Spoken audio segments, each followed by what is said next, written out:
Might Snuckseal. It's Jordan here with the situational update as it's 4 o'clock-ish on Saturday, August 19th. I just want everyone to be mindful that the situation is very fluid, and so by the time you receive this message and by the time it's distributed, there may be changes to the information, but this is where we're at right now. Fire Chief Brolin and the BC Wildfire Services plus elected officials did a press conference earlier this morning and this afternoon, so this will be a lot of their information that's just shared with you directly from me, essentially.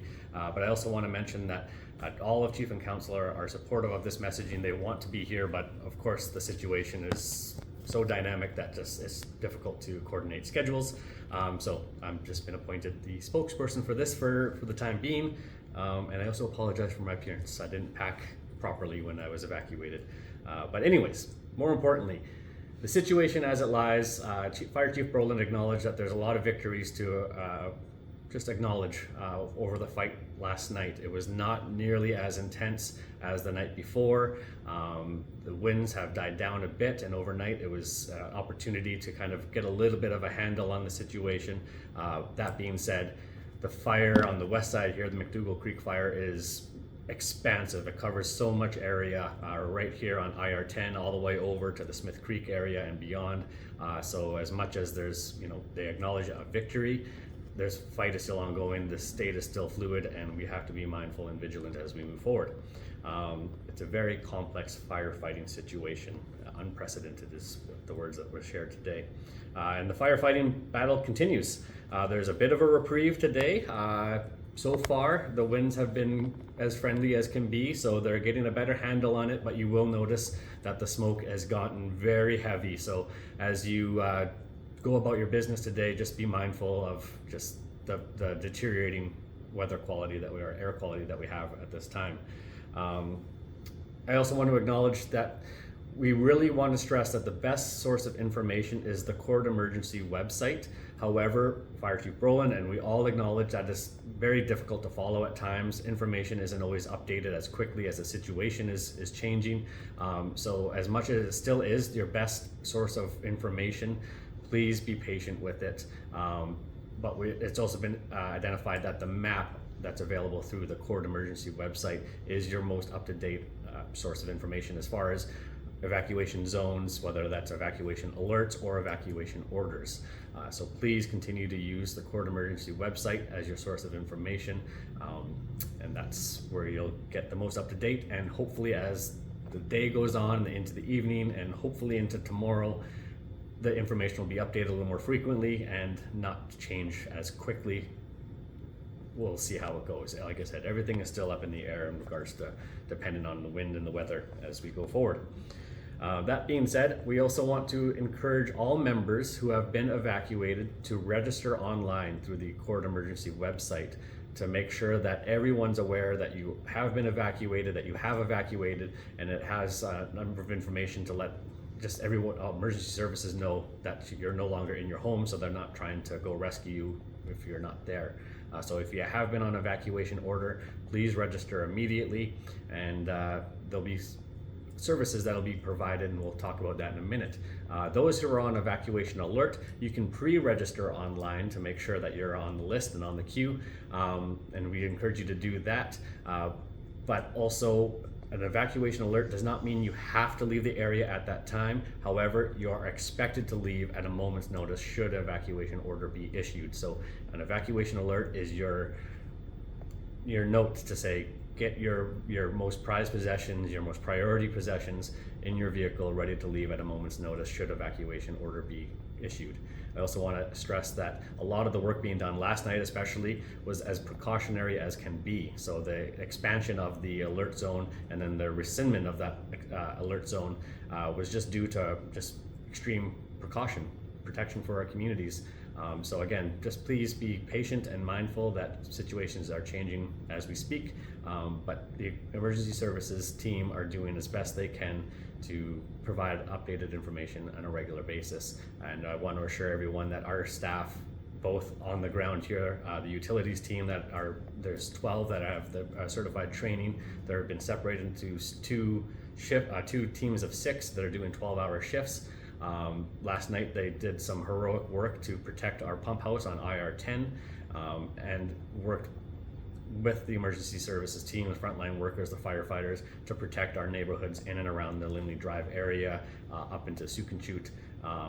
And we're just very proud and honored that we have such dedicated staff, and of course the firefighters and BC Wildfire Services for protecting our communities.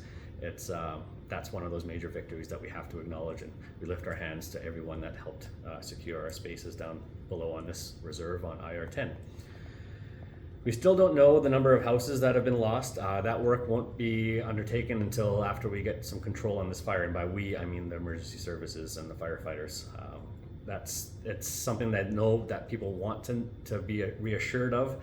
It's just too volatile of a situation beyond just the fire. There's hazards, down power lines, and all the other issues that will prevent returning home, but also just for being able to provide account. The challenges today I wanted to mention, again, so the pump house on IR10 had to be defended from the fire, but also we had to dismantle the chlorine system. I don't know the technical term. Our utility staff are the professionals there, but the water on IR10 is not drinkable. It's beyond boiling water notice. Please do not consume the water on IR10. That had to be done. We had to dismantle the chlorine system for the safety of the firefighters. Should that have been an issue, it could have poisoned the air and literally killed people. So we had to do that, and the utmost importance for safety for all involved. Traffic is still a concern. I'm noticing today that traffic is definitely lightened. That's in large part thanks to the provincial emergency that's been declared that has deterred tourists from coming to the area. But again, we want to make sure the road systems are clear. As you know, the fire has jumped across to the Kelowna side, and so there's emergency crews traveling along the highways, and they need to get to from point A to point B as quickly as possible, so the least amount of traffic in their way would be preferred. Also, we have a number of people still on evacuation order that are trying to leave, and we just want to make sure that their travels are as calm and collected as possible. We also want to make sure that our members are aware. Again, we want to stress that if you are on evacuation order, that you register online, but our staff are working around the clock, beyond the utilities team, beyond the emergency operations center, folks that are attending there. We have staff that have been working, our LEOs specifically, our health and wellness teams, to provide our members with support. And so if you are on evacuation order, please feel free to call the LEO line at 250-717-6147, and you can request, we have gift cards available, food voucher gift cards, I think for Superstore, that you can request, and the LEOs you can contact them directly, and they'll make sure they connect with you and provide that service. If you are on evacuation order or alert and you need to be evacuated and you need assistance with that, again, call the LEO line 250-717-6147, and they'll put you in touch with our team that are prepared to help evacuate members should you need that assistance. So please don't hesitate to reach out. We do want to mention though that those who are on evacuation order are by law required to leave their properties. Those on alert, we encourage you to be safe as possible, and if you want to pack up and leave, that's all well and fine as well. And if you are at home and you just want to leave the area, again, feel free to do so. You don't have to wait for a notice or an alert or an order to do so. What we do want to encourage you to do if you're not on an alert though is make sure you're connecting with family members so that we know where you're at, because if a situation should intensify, we still want to make sure that everyone's accounted for, and we do our best to kind of keep track of where you're at, who you're staying with, and if there's any services and services that you need to be supported in this time of need. We recognize it's a very tense situation, to say the least. We also want to make note of the spot fires, the threat of spot fires. I took a walk through our community core today, and I acknowledge that there is a lot of debris that's been flying around, especially from the fires yesterday and the winds, large branches. It's real risk. So again, I mentioned that we have trained staff, WFN staff members that are on standby to respond to those fires should they occur. We have our public works team that have graciously prepared all the vehicles, the water vehicles, the water trucks, and all the shovels and all the necessities they may need to be able to respond to any spot fires that come up. That being said, if you have time and the abilities, please just be vigilant around your area, your community, and your properties. Take a walk, make sure that all hazards are cleared, and you're just mindful and diligent when it comes to protecting your own properties. We do have WFN staff that can assist you if needed, and again, call the LEO number 250-717-6147 should you need any assistance, and we'll get you directed in that regard. At the end of the day, again, we want to emphasize we just need everyone to stay calm at this time. We recognize it's not easy to do, easier said than done. I'm one of those people that want to feel calm, but there's just so much going on. We have to be mindful, but don't be alarmed if you do see emergency vehicles roaming through the neighborhood.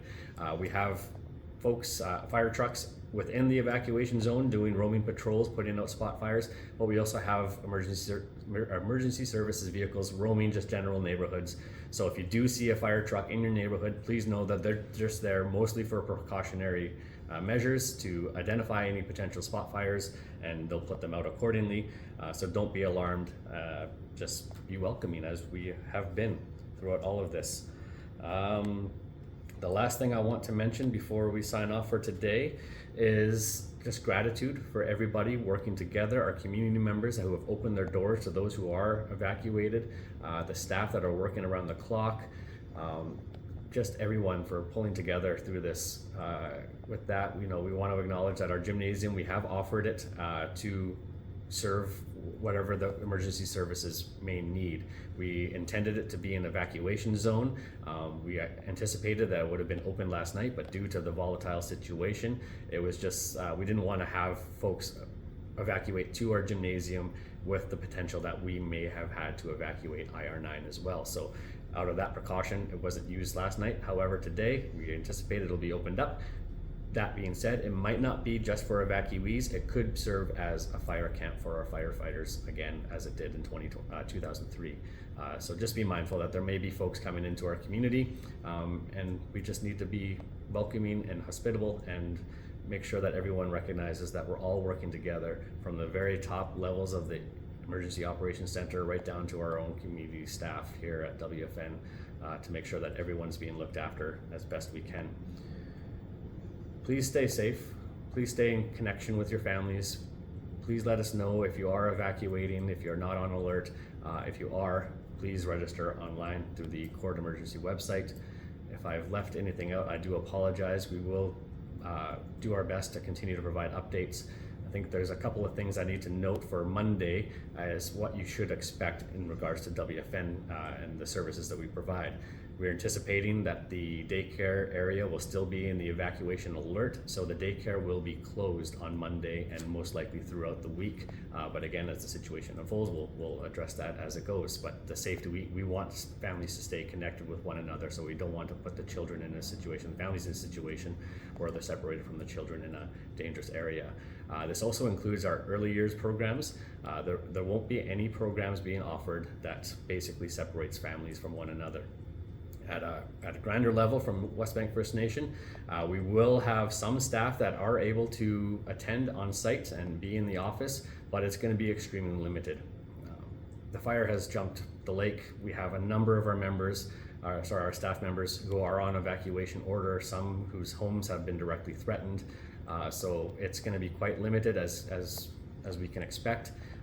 But we are encouraging those who can work from home to work from home. We unfortunately have the experience of doing that now, but that's something that we can provide.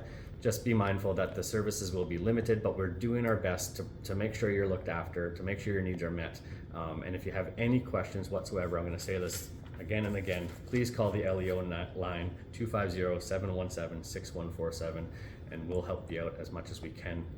Again, thank you so much for being so patient, so mindful, so vigilant, so strong. We love you so much. We want nothing but the best for our community. at the end of the day, we're hopeful that we're able to start to work on a recovery plan. And as we've done before, we'll always rise above and make sure that our community is stronger and wiser than we were before this situation started in the first place. So take care, everybody. White Limit.